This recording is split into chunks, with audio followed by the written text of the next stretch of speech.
anything unclean. And God said, no longer call unclean what God has cleansed. I'm about to take away the stipulation of dietetic and separative law, and you're going to be able to eat with all men and eat all things. Cajun cuisine, that's what the chapter is about. And so he says, you're about, and he gave him that vision 3 times. And he said, get ready, because here come 3 men knocking at the door. We got a word. Peter is supposed to come with us to Joppa, or to Caesarea. Incidentally, who else is the most famous resident of Joppa that headed to Joppa to disobey God? Jonah. Remember that Jonah was called to do Gentile evangelism from Joppa. Jonah refused it in Joppa. Gentile evangelism is started in the church in Joppa. And the guy acquiesced to it and said yes. And he came to Joppa, or came from Joppa here. He happens to be a fisherman, and he's about to become a fisher of men.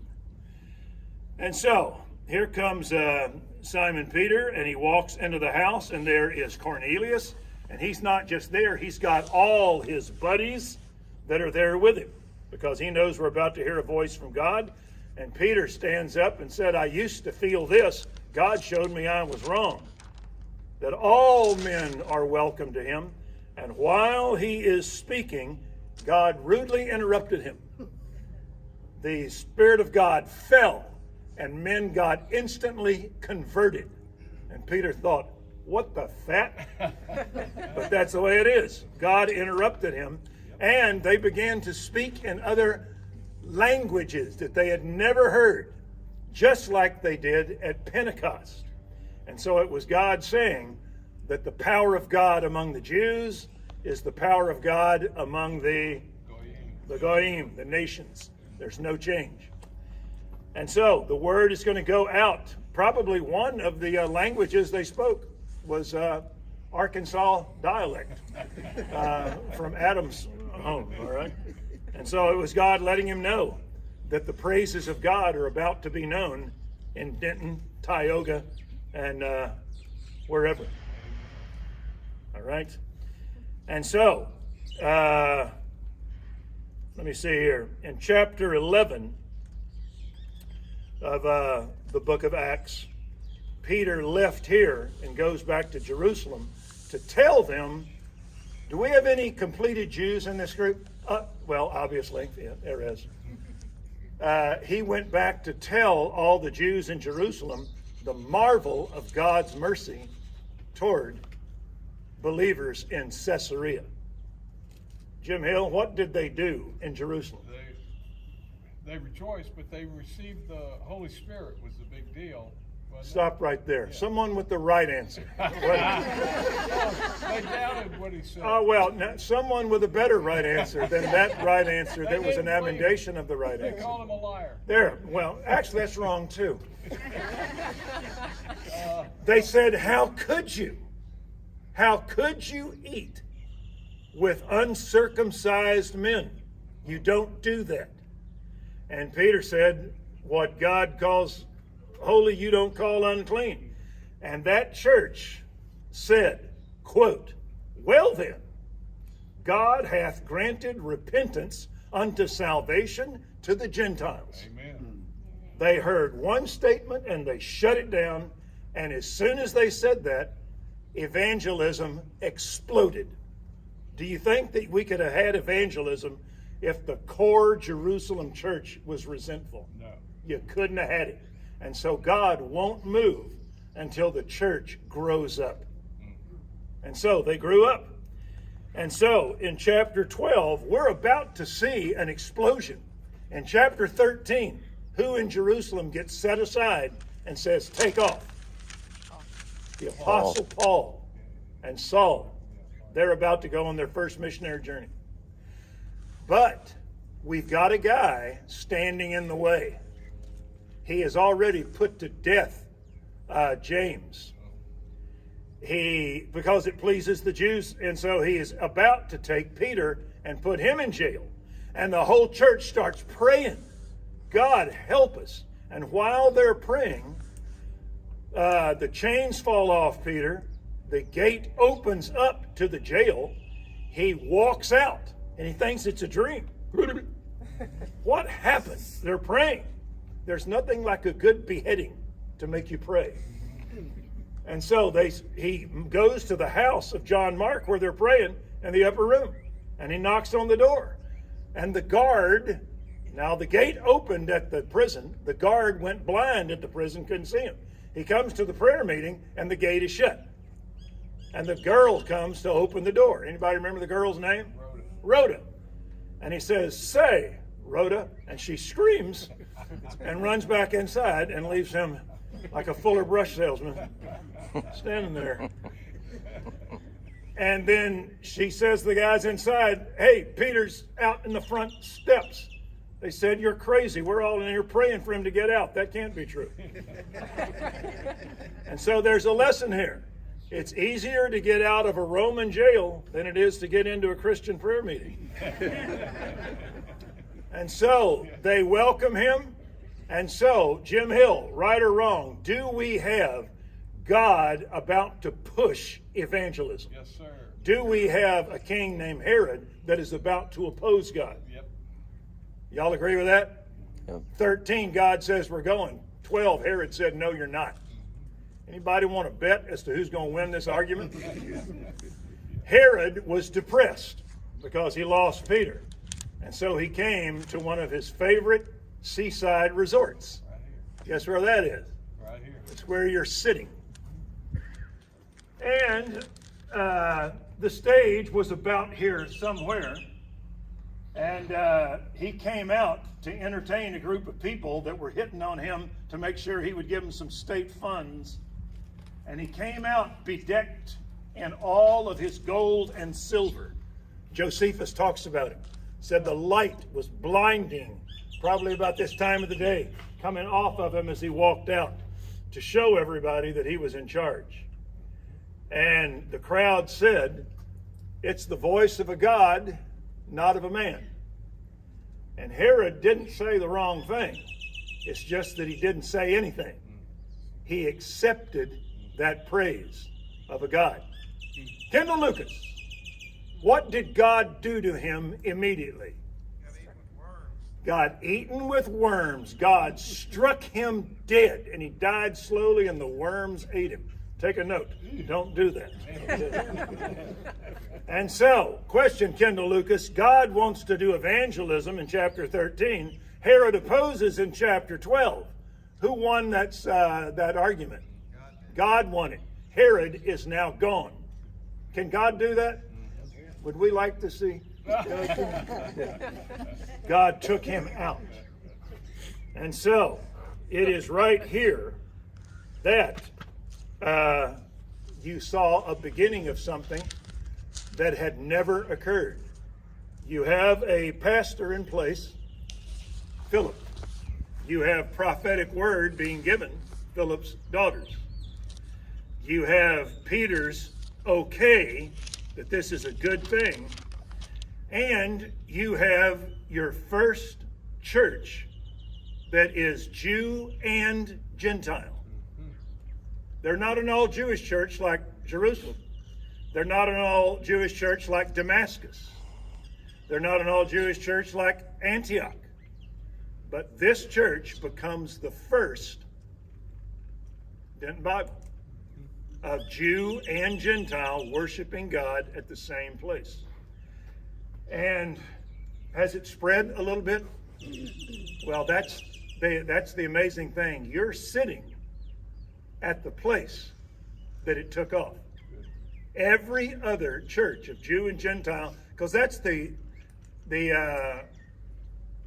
apologetic of the church, that they shall be one even as we are one. That started right here in this place. And in other words, God has keys of the kingdom. He can open and shut. Did he shut Herod? Yep. Did he open it to the world? Yep.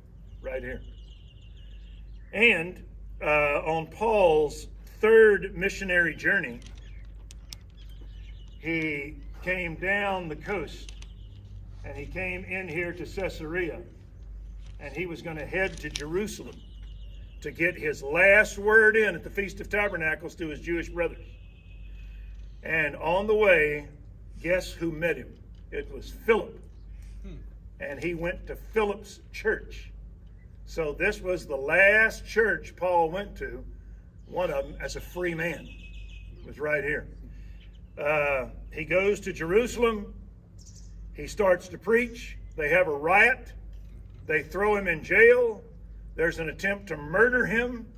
His sister's son finds out, clues in Paul, clues in the centurion named Julius, I believe it was. And they left Jerusalem in the middle of the night, and they came to Caesarea, right here. And it is here that Paul stays for 2 years. We don't know. Adam, Erez, any idea where the prison would have been? The Praetorium. Like I say, Yeah. the Praetorium. That's right where we're headed now. And so, Paul is put there for 2 years because he's got a crooked judge, Felix and Festus, and they're always looking for a bribe, and he will not do that. So he stays right there. Kendall Lucas, had God called Paul to go to the ends of the earth? Yes, he has. Do you think when he's in that jail for 2 years, looking out that window at the Mediterranean, what's going through his mind? Yeah, God said, I'm going to do this, and I'm in jail. Can God ever do things that are utterly contradictory to what you think he should be doing? But he's looking out on that sea, and there are the coastlands, and he can't get to them because he's got a crooked judge. And later on, a guy named Agrippa comes, and Paul now appeals to Caesar. And so they're going to let him go on a prison ship out from here, and he's going to head and get on his way. And so this is a very important place, the Caesarea. If you wanted to name your Bible church Caesarea Bible, you would be in good company. It'd be a good name. And there's another interesting point. Years later, the persecutions begin. There was a lull in the persecutions at the end of the 3rd century, the 200s. And down in Alexandria, there arose an apologetical school. They were called the Apologists. There was a guy named Pantaeus, don't worry about that name. There was a guy named Clement, don't worry about that name. And he had a student named Origen. Remember that name. And Origen got cross of the bishop in Alexandria, and so he left and he came to Caesarea. And here he took the school that Pantaeus and Clement had started, that was basically taking Gentiles that were Greeks, thinking with a Roman mindset about philosophy, and showing them how Christ met all of the needs of philosophy. Did Paul show the Jews that Christ met all of the desires of Judaism? Yes. Yes. Well, God now takes the Greeks and shows them that their longings in philosophy are met by Christ. And the guy that began writing on that, he put together a 6-column Bible called the Hexapla, or something like that, and it had 6 languages in it. He was real smart. And his name is Origen. He tried to become a martyr, but his mama wouldn't let him and hid his clothes. And so those were his dreams as a child. What would you like to be? Dead? And so that was Origen. And Origen lived here.